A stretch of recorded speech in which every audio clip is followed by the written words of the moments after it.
Olá, gente. Hoje nós vamos falar sobre ego. Você sabe o que é ego?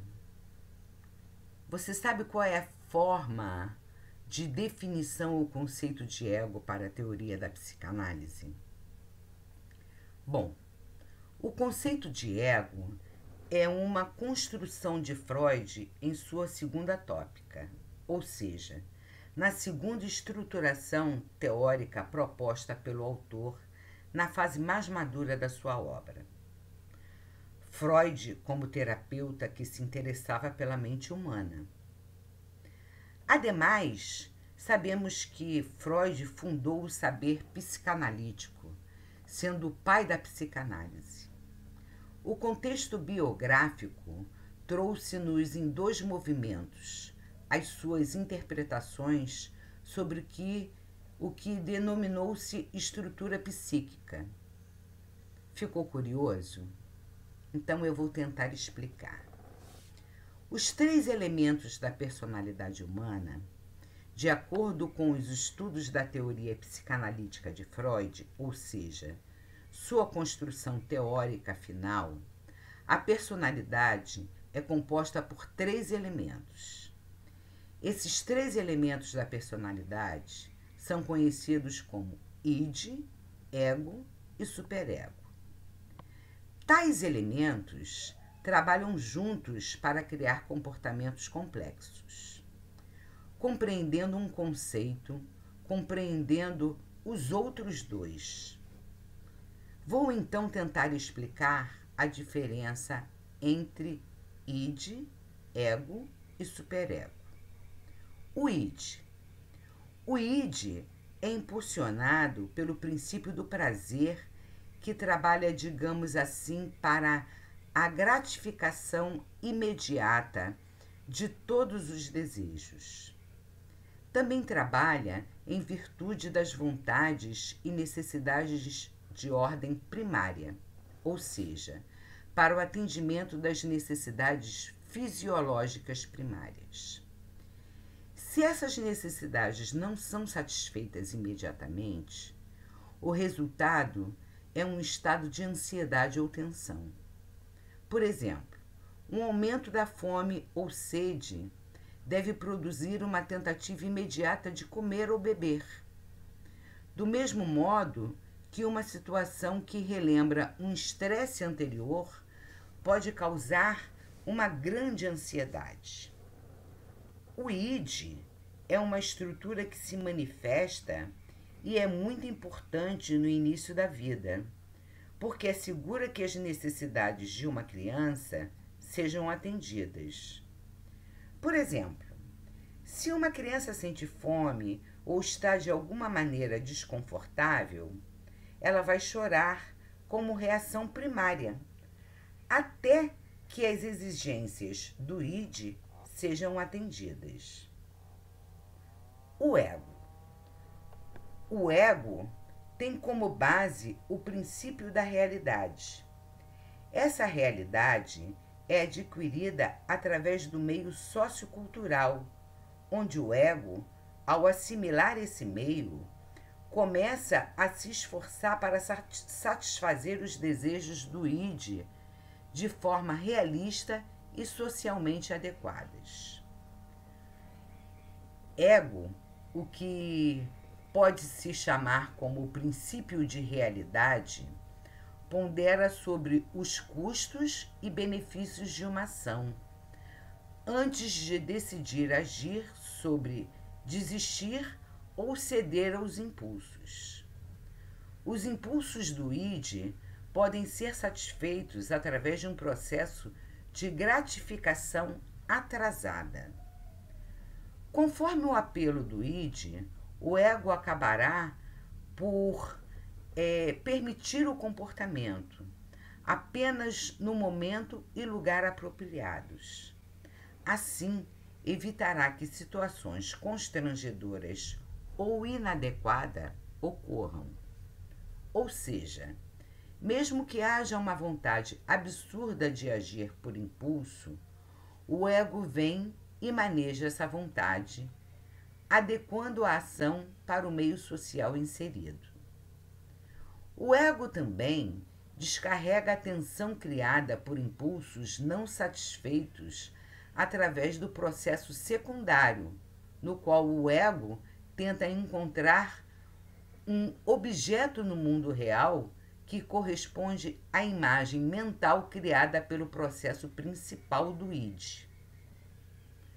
O superego, que é a terceira e última estrutura que, conceitualmente, é o aspecto da responsabilidade que mantém todos os nossos padrões morais.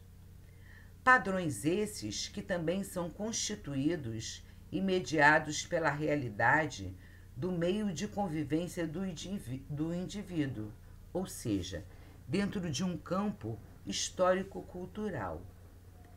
Essas regras de conduta, moral, valores e juízos são internalizadas e, com o amadurecimento do sujeito, tornam-se norteadoras da conduta e ou do comportamento. Em outras palavras, é a nossa bússola, o senso metanarrativo que passa a nos dizer o que está certo e o que está errado. Neste contexto, o superego fornece-nos diretrizes para fazer julgamentos. Além disso, de acordo com Freud, o superego começa a ser internalizado por volta dos 5 anos. Bom, o ego e as origens das neuroses. Muita gente imagina que a ausência de ego é um comportamento benéfico, sociável. Mas, na verdade, se o ego não existisse, a pessoa perderia sua identidade. Ela não conseguiria diferenciar o eu e o outro, ou então o eu e as coisas. No extremo, essa distinção levaria a um padrão esquizofrênico. Em termos comportamentais e de relacionamento interpessoal, podemos dizer que um ego inflado demais torna a pessoa narcisista com um falso sentimento de superioridade e uma incapacidade de aprender e ouvir autocrítica. O ego inflado pode mascarar dores, traumas e frustrações. Então, isso pode denunciar uma condição de sofrimento que o ego quer esconder. Um ego frágil demais torna a pessoa submissa, suscetível a bullying e a exploração. É um comportamento de alguém que se anula por falta de autoestima, com medo de não ser mais aceita por uma pessoa ou por um grupo. Qual a influência do ego? É possível controlar o ego? O ego atua como um centro de consciência, digamos assim. O ego tem importantes papéis como: é responsável pelo nosso lado mais racional, lógico e científico. É responsável pela nossa interpretação e ação no mundo exterior. É o responsável pela nossa mente atenta, nosso foco, nossa concentração, por tudo que você sabe sobre o que está fazendo agora. É o responsável por um aspecto da identidade quando você responde publicamente à pergunta: quem sou? Busca uma satisfação comedida, negociando com o id e o superego, cedendo um pouco ao lado do puro desejo, ou seja, do id, e um pouco do lado das obrigações morais e práticas da vida, ou seja, do superego. O ego influencia nossa personalidade. Aliás, o ego é a nossa própria personalidade, pelo menos a faceta pública dela, aquele lado que mostramos aos outros. É possível controlar um ego exacerbado demais, ou seja, o narcisismo, ou mesmo evitar um ego fragilizado, ou seja, baixa autoestima e depressão. Porém, paralelamente, é preciso tirar do ego o peso do superego rígido demais, buscar entender os desejos reprimidos, em alguma medida, satisfazê-los. Qual a tarefa mais importante de uma existência? A tarefa mais importante da existência humana é compreender a própria mente. Afinal, tudo que se passa no mundo passa também em nossa mente. E muitas coisas que imaginamos também. O ego procura uma zona de conforto e não quer enfrentar as dores que estão submersas no id. Mesmo o ego tendo sintomas como ansiedade ou a depressão, prefere manter esses sintomas do que correr o risco de dores maiores. Mas, ao usar seus mecanismos de defesa do ego e evitar o acesso ao inconsciente, o ego também traz prejuízos. Afinal, as causas dos sintomas deixam de ser conhecidas e tratadas.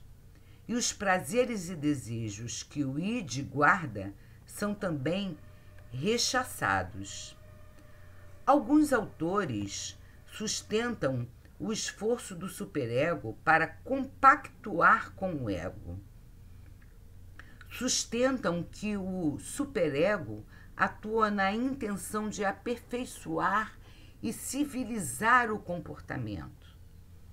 Ele trabalha especialmente para suprir impulsos inaceitáveis oriundos da nossa estrutura primária, que é o id, lembra? Dessa forma, o superego se esforça para compactuar com o ego nas normas idealistas, naquilo que seria o ideal a se realizar ao invés dos princípios mais realistas.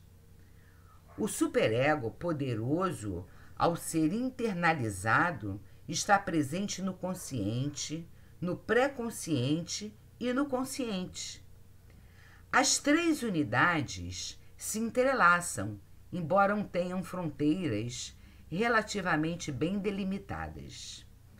Devemos ter em mente que o id, o ego e o superego não são três entidades separadas com fronteiras bem definidas, mas sim que representam uma variedade de diferentes processos e funções dinâmicas dentro do sujeito, ou seja, dentro de nós.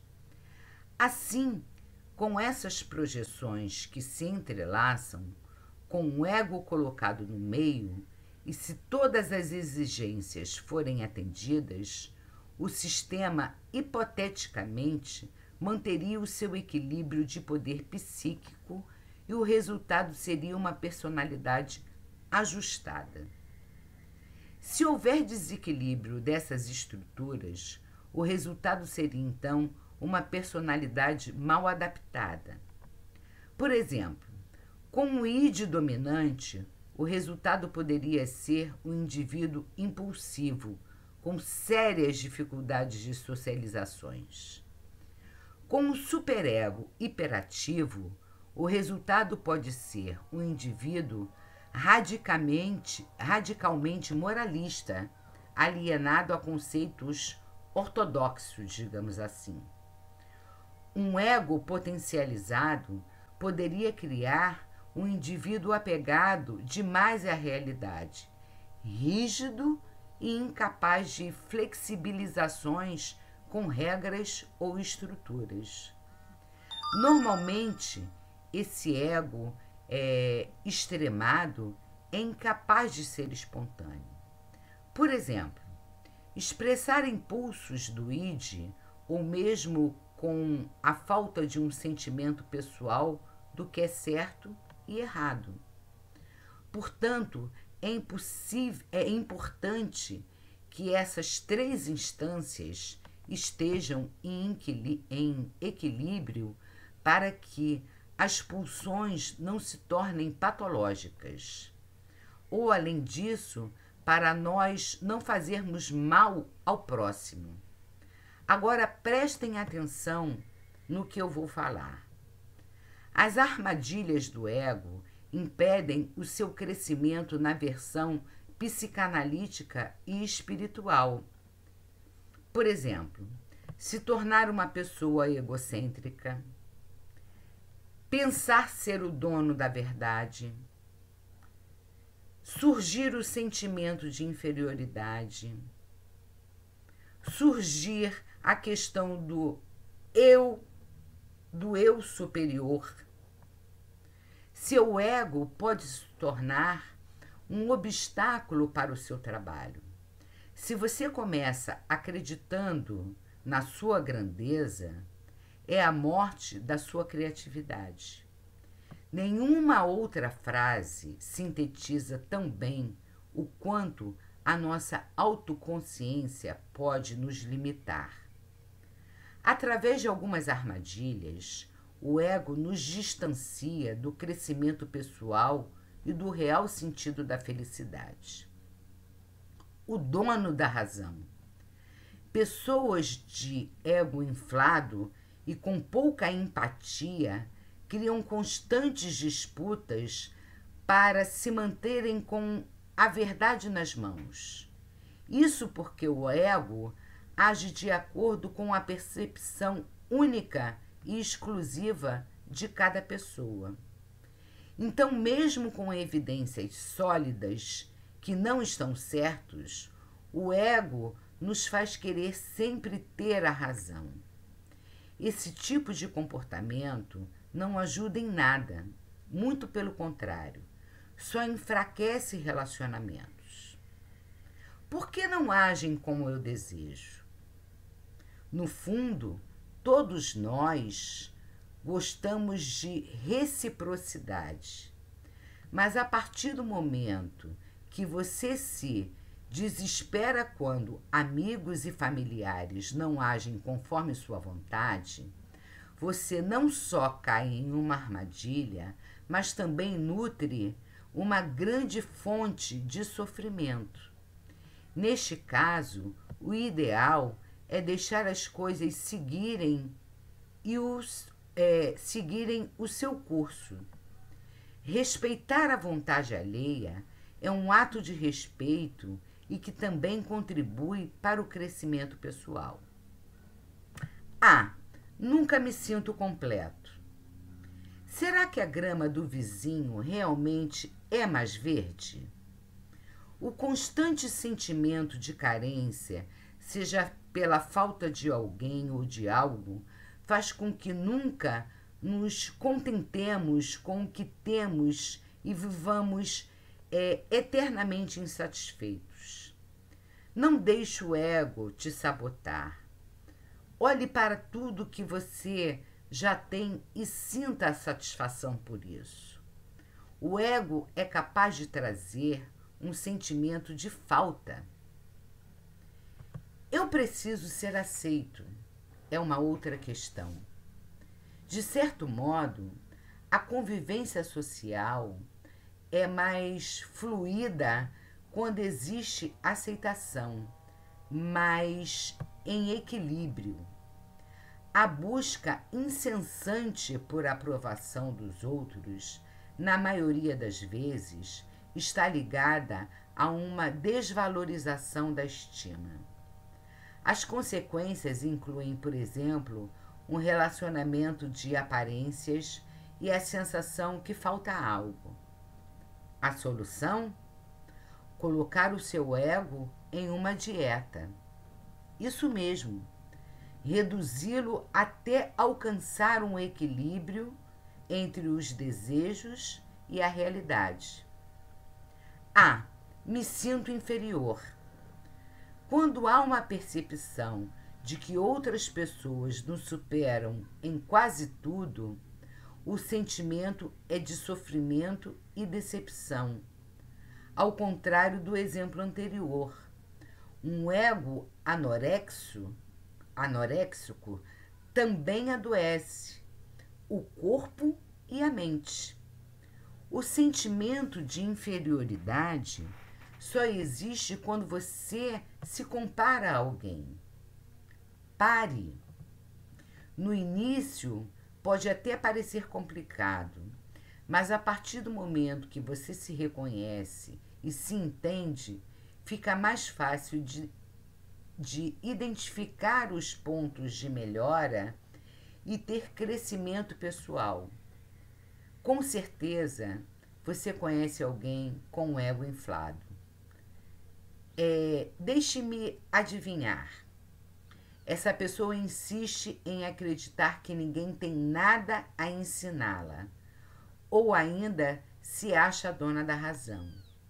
Esse tipo de comportamento expressa algumas armadilhas do ego e impedem o crescimento pessoal.